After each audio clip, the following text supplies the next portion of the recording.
മനസ്സിലാക്കുക, ഇതൊരു നല്ല പഠനമാണ്. ചരിത്രങ്ങളും കഥകളും കേൾക്കുന്നത് പോലെ ഒരു സുഖം ഇത് കേൾക്കുന്നതിനില്ലെങ്കിലും ഇതൊരു നല്ല പഠനമാണ്. ഇത് പഠിച്ച് അതനുസരിച്ച് ജീവിച്ചാൽ തീർച്ച നിങ്ങൾക്ക് സ്വർഗം കിട്ടിയിരിക്കും. നിങ്ങളുടെ മനസ്സിലുള്ള പാപക്കറകളെയും മാലിന്യങ്ങളെയും കഴുകി വൃത്തിയാക്കാനുള്ള മരുന്നാണ് ഇവിടെ പറഞ്ഞുകൊണ്ടിരിക്കുന്നത്. അതുകൊണ്ട് ഇത് കേൾക്കുമ്പോ പിശാചു എന്ന് പറയും, അതൊന്നും ശ്രദ്ധിച്ച് കേൾക്കണ്ട, നീ ആ വീട്ടിലെ കാര്യങ്ങളൊക്കെ ഓർത്തു നോക്ക്, അല്ലെങ്കിൽ കുടുംബത്തിന്റെ കാര്യം ഓർത്തു നോക്ക് എന്ന് പറഞ്ഞ് ശ്രദ്ധയെ വ്യതിചലിപ്പിക്കാൻ പിശാചു വരും. അതിന് നിങ്ങൾ അവസരം കൊടുക്കാതെ പൂർണ്ണമായ ശ്രദ്ധ ഇങ്ങോട്ട് തരിക. ഇത് നല്ല പഠനമാണ്. മൃഗങ്ങളുടെ സ്വഭാവം മാറിക്കിട്ടും. ആനയും കുതിരയും നായയും അവകളുടെ പ്രകൃതിയാലുള്ള സ്വഭാവം എന്താ? ഒരു ഇണക്കമില്ലാത്ത ക്രൂര സ്വഭാവമാണ്, അല്ലേ? ആന ചേറ്റുവ ചന്ദനക്കുടത്തിൽ എന്താ കാണിച്ചതെന്ന് നിങ്ങൾ കണ്ടല്ലോ. ചന്ദനക്കുടത്തിലൊക്കെ കുറെ ആനകൾ അങ്ങനെ കാണിക്കുന്നതും നല്ലതാണ്. അത്രയും അനാചാരങ്ങളൊക്കെ നടക്കുന്ന മേഖലയിൽ അല്ലാഹു സുബ്ഹാനഹു വ തആല ഇത്രയും വലിയ ജീവിയെ, ശക്തിയുള്ള ജീവിയെ മനുഷ്യന് കീഴ്പ്പെടുത്തി കൊടുത്തു. അങ്ങനെ അതിന്റെ പുറത്തേറി ഒരു നിസാര ആനയിലേക്ക് ചേർത്തി നോക്കി വലിപ്പവും ശക്തിയും ഒക്കെ കുറഞ്ഞ നിസാര ജീവിയായ മനുഷ്യൻ ഇടത്താനെ എന്ന് പറഞ്ഞപ്പോ ആന ഇടത്തോട്ട് തിരിഞ്ഞ്, വലത്താനെ എന്ന് പറഞ്ഞപ്പോ വലത്തോട്ട് തിരിഞ്ഞ്. ഇങ്ങനെയൊക്കെ പറഞ്ഞതനുസരിച്ച് നിലനിന്നത് അള്ളാഹു കീഴ്പ്പെടുത്തി കൊടുത്തത് കൊണ്ടാ. ഈ ബോധം നശിച്ചുകൊണ്ട് ഞാൻ തന്നെ ഭൂമിയിലെ കേമൻ എന്ന് മനുഷ്യന് തോന്നുമ്പോ ആനയുടെ തനി സ്വഭാവം കാണിക്കും. അങ്ങനെ പലപ്പോഴും പത്രത്തിലൊക്കെ കണ്ടല്ലോ, ആന ഇടഞ്ഞ് പാപ്പാന്മാരെയും യാത്രക്കാരെയൊക്കെ ദ്രോഹിച്ച് കുത്തിക്കൊന്ന് കീറിക്കൊന്ന കഥയൊക്കെ, അല്ലേ? അപ്പോ പറഞ്ഞു വരുന്നത് ഈ ആനയുടെ പ്രകൃതിയാലുള്ള സ്വഭാവം വല്ലാത്ത അക്രമമുള്ള ഇണക്കമില്ലാത്ത സ്വഭാവമാണ്.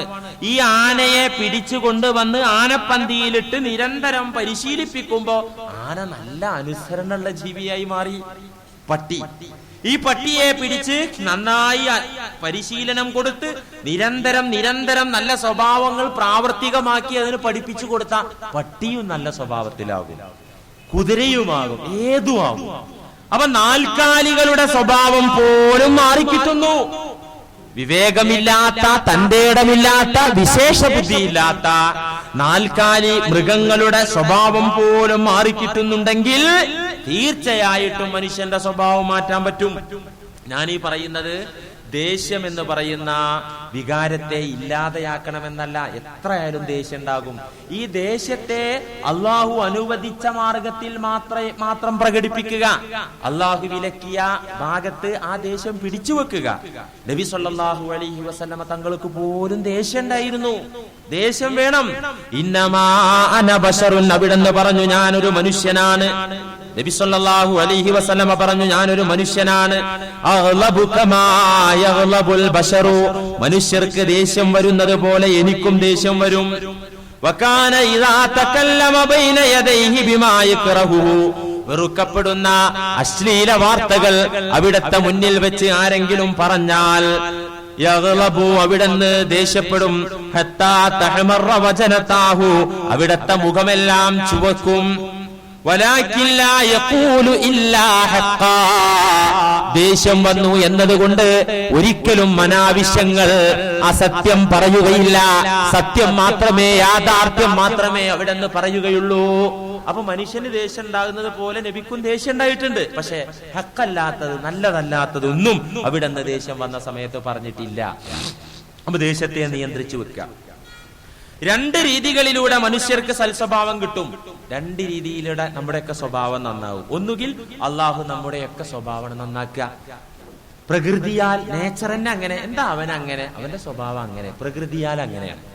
അപ്പൊ അങ്ങനെ ചില ആളുകൾക്ക്, ഇപ്പൊ നബിമാരൊക്കെ അങ്ങനെയാണ് അള്ളാഹു പടച്ചത് തന്നെ. സൽസ്വഭാവികളായിട്ടാണ് നബിമാരെയൊക്കെ അള്ളാഹു പടച്ചത് തന്നെ. അവരെ പ്രകൃതി തന്നെ സൽസ്വഭാവമാണ്. രണ്ടാമത്, നിരന്തരം പരിശ്രമിച്ച് സൽസ്വഭാവം സിദ്ധിക്കുക. നിരന്തരം അധ്വാനിച്ച് ദുസ്വഭാവങ്ങളൊക്കെ മാറ്റി സൽസ്വഭാവികളായി മാറുക. നല്ല സ്വഭാവമായി കിട്ടാൻ വേണ്ട പ്രവർത്തനങ്ങൾ നിരന്തരം ചെയ്തുകൊണ്ടിരിക്കുക. ഉദാഹരണം, ഒരാൾക്ക് പിശുക്ക് സ്വഭാവമുണ്ട്. ആളൊരു പിശുക്കത്തിയ, ആർക്കും ഒന്നും കൊടുക്കൂല. എന്നാ ഈ സ്വഭാവം മാറാൻ എന്താ ചെയ്യേണ്ടത്? ധർമ്മിഷ്ഠന്മാർ, ഉദാരശീലരായ ആളുകൾ, ദാനം ചെയ്യുന്ന ആളുകൾ ചെയ്യുന്നത് പോലെ ഈ പിശുക്ക് സ്വഭാവം മനസ്സിലുള്ള ആള് ചെയ്യന്നെ. അപ്പൊ ദാനം ചെയ്യുമ്പോ അയ്യേ കുറഞ്ഞു പോവല്ലോ, ഇനിയിപ്പൊ ഈ കൊടുത്തതാണ്ട് നഷ്ടപ്പെട്ടു പോവല്ലോ എന്നൊക്കെ തോന്നുമ്പോ ആ തോന്നലിനൊക്കെ അതിജയിച്ച് അവഗണിച്ച് അങ്ങനെ ധർമ്മം ചെയ്യാം, നിരന്തരം ധർമ്മം ചെയ്യാം. നിരന്തരം ദാനം ചെയ്ത് കൊണ്ടിരുന്നാൽ ആ പിശുക്ക് സ്വഭാവം മാറിക്കിട്ടി ഉദാരത എന്ന സ്വഭാവം ഉണ്ടായി കിട്ടും.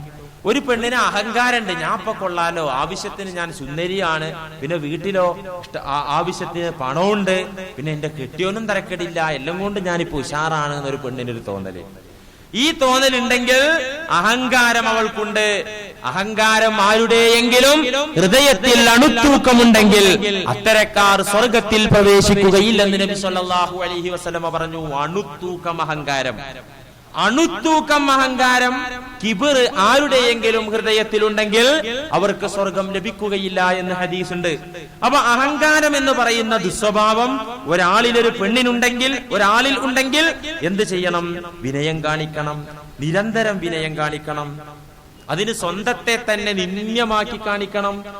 ഇബ്രാഹിം ഇബ്നു അദ്ഹം എന്ന് പറയുന്ന ജ്ഞാനി അഫ്ഗാനിസ്ഥാനിലെ ബൽഖിൽ ജനിച്ച ഹിജറ 161 വഫാത്തായ റഈസുസ്സാഹിദീൻ, ഈ ലോകത്തെ സുഖസൗഖ്യങ്ങളെ വലിച്ചെറിഞ്ഞ് അള്ളാഹുവിന്റെ പൊരുത്തം കാണിച്ച് ഇറങ്ങിപ്പുറപ്പെട്ട സന്യാസിമാരിലെ ലീഡറാണ് ഇബ്രാഹിം ഇബ്നു അദ്ഹം റളിയല്ലാഹു അൻഹു. അദ്ദേഹം പറയുന്നു, ജീവിതത്തിൽ എനിക്ക് 3 സമയത്താണ് ഏറ്റവും കൂടുതൽ സന്തോഷം ഉണ്ടായത്.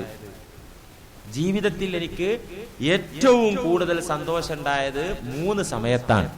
ഏതൊക്കെയാ 3 സമയം? ഒരിക്കൽ ഞാൻ രോഗം ബാധിച്ച് ഒരു പള്ളിയിലെ മൂലയിൽ എണീക്കാൻ സാധിക്കാതെ കിടക്കുകയാണ്. എണീക്കാൻ സാധിക്കാതെ പള്ളിയുടെ മൂലയിൽ ഞാൻ കിടന്നപ്പോ രാത്രി മൊല്ലാക്ക വന്നിട്ട് പറഞ്ഞു, പള്ളിയിൽ നിന്ന് പുറത്തു പോകണം, വാതിലടക്കാൻ പോവാണ്. പക്ഷെ എനിക്കുണ്ടോ, എണീക്കാൻ സാധിക്കുന്നില്ല. അത്രയും ക്ഷീണത്തോടെ പരവശനായി കിടക്കുന്ന ഞാൻ എണീക്കാൻ ശ്രമിച്ചപ്പോ എനിക്ക് എണീക്കാൻ പറ്റുന്നില്ല. പരികർമ്മിയായ മൊല്ലാക്ക പറഞ്ഞു, ഇയാൾ എണീക്കുന്നുണ്ടോ എന്ന് പറഞ്ഞപ്പോ എനിക്ക് പ്രതികരിക്കാനും വയ്യ, മറുപടി പറയാനും വയ്യ. ആ സമയത്ത് പള്ളി നോക്കുന്ന ബാറാവുകാരനായ പരികർമ്മി ഒരു ശവത്തെ വലിച്ചെടുക്കുന്നത് പോലെ എന്റെ കാലിൽ പിടിച്ച് പള്ളിയുടെ പുറത്തേക്ക് എന്നെ വലിച്ചിട്ടു. ജനങ്ങൾ എന്നെ നോക്കി, വളരെ നിന്ദ്യനായ രീതിയിൽ ജനങ്ങൾ എന്നെ നോക്കി. എനിക്ക് വലിയ സന്തോഷം ഉണ്ടായി. എന്തേ സന്തോഷം ഉണ്ടാകാൻ കാരണം? നിങ്ങൾ ആലോചിച്ച് നോക്കണം. എനിക്ക് ആ സമയത്ത് വലിയ സന്തോഷം ഉണ്ടായത്. വേറൊരു സമയത്ത് ഒരു കപ്പൽ യാത്രയിലാണ്. ഞാനൊരു കപ്പൽ യാത്ര ചെയ്തുകൊണ്ടിരിക്കെ കപ്പലിൽ വേറെയും കുറെ ആളുകളുണ്ട്. ആ കൂട്ടത്തിൽ ഒരു വിഭാഗം തമാശകൾ പറഞ്ഞ് ചിരിക്കുകയാണ്. ആ തമാശകൾ പറഞ്ഞ് ചിരിക്കുന്ന കൂട്ടത്തിൽ ഒരു കോമാളിയുണ്ട്. ആ കോമാളി ഒരു കാഫിറിന്റെ, അവിശ്വാസിയുടെ താടി പറിച്ച കഥ ഇങ്ങനെ പറയാൻ. ഈ കഥ പറയുന്നതിനിടയിലാണ് പെട്ടെന്ന് ആ കോമാളിക്ക് എന്നെ കാണാൻ പറ്റിയത്, എന്നിൽ അയാളുടെ ദൃഷ്ടി പതിഞ്ഞത്. ഉടനെ എന്റെ അടുത്ത് വന്നിട്ട് അദ്ദേഹം എന്റെ താടി രോമങ്ങൾ നുള്ളിപ്പറിച്ചെടുത്തിട്ട് പറഞ്ഞു, ഇതുപോലെ എന്ന് പറഞ്ഞിട്ട് എന്റെ താടി രോമങ്ങൾ ആ കോമാളി നുള്ളിപ്പറിച്ചു. ജനങ്ങളെല്ലാം പൊട്ടിച്ചിരിച്ചു. ഞാൻ എളിഭ്യനായി. പക്ഷെ എനിക്ക് എന്തൊന്നില്ലാത്ത സന്തോഷം. ഒരു ദിവസം, 3ാമത്തെ സന്ദർഭം പറയാം. ഒരു ദിവസം ഞാൻ വീട്ടിൽ നിന്നൊരു ശൈത്യകാലത്ത്, തണുപ്പ് കഠിനമായ ഒരു കാലത്ത് രാവിലെ തന്നെ ഞാൻ എന്റെ തുകൽ പാത്രം, തോലിന്റെ പാത്രവും എടുത്ത് യാത്രക്കൊരുങ്ങി പുറത്തിറങ്ങി നോക്കിയപ്പോ എന്റെ ആ തോലിൻ പാത്രത്തിൽ നിറയെ പേനുകൾ. എനിക്ക് വലിയ സന്തോഷം തോന്നി. എന്ന് വെച്ചാൽ സ്വന്തം ശരീരത്തെ നിന്ദ്യമായി നിസാരമാക്കി കാണുന്ന വേളകളൊക്കെ തന്നെ അവർ സന്തോഷിച്ചു.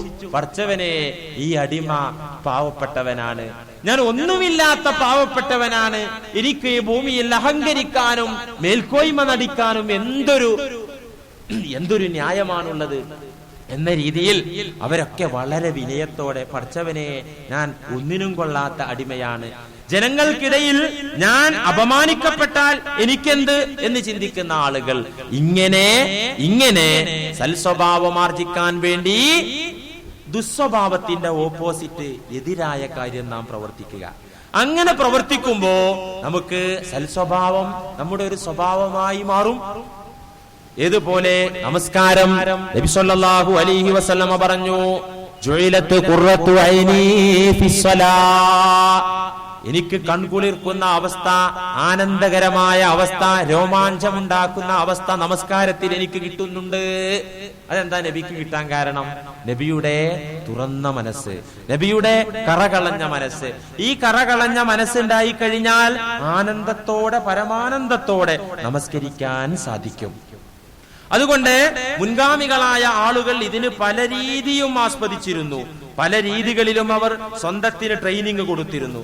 ദേഷ്യം കൂടുതലായ ഒരു മഹാത്മാവ്, ദേഷ്യം കൂടുതലുള്ള മുൻകാലത്ത് ജീവിച്ച ഒരു മഹാത്മാവ്, അദ്ദേഹം എന്ത് ചെയ്തു അറിയോ? ഒരാളെ കൂലിക്ക് നിർത്തി. എന്തിന്? ആളുകളുടെ ഇടയിൽ നിന്ന് നീ എന്നെ ഇങ്ങനെ ചീത്ത പറയണം. ആളുകൾ 10 ആള് കൂടി ആ ആളുകളുടെ ഇടയിൽ നിന്ന് നീ എന്നെ ഇങ്ങനെ ചീത്ത പറയണം. അങ്ങനെ നിന്റെ ചീത്ത കേട്ട് നിരന്തരം ആ ചീത്ത കേട്ടിട്ട് ഞാൻ ക്ഷമിച്ചിങ്ങനെ നിൽക്കും.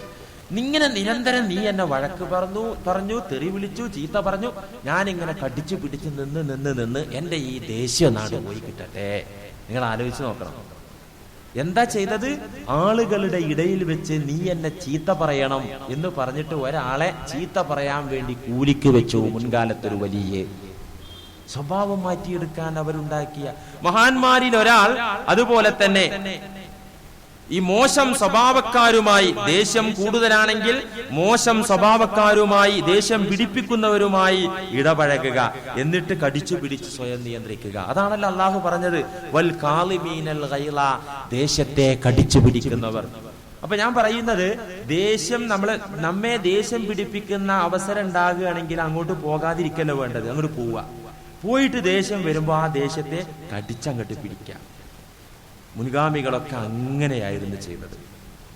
ഇന്ത്യയിലെ ചില സന്യാസിമാർ ആരാധനക്ക് മടി വന്നപ്പോ അവര് ഒരു കാലിൽ രാത്രി മുഴുവൻ നിന്നുകൊണ്ട് ആരാധന നടത്തി സ്വന്തത്തെ പരിശീലിപ്പിച്ചിരുന്നു.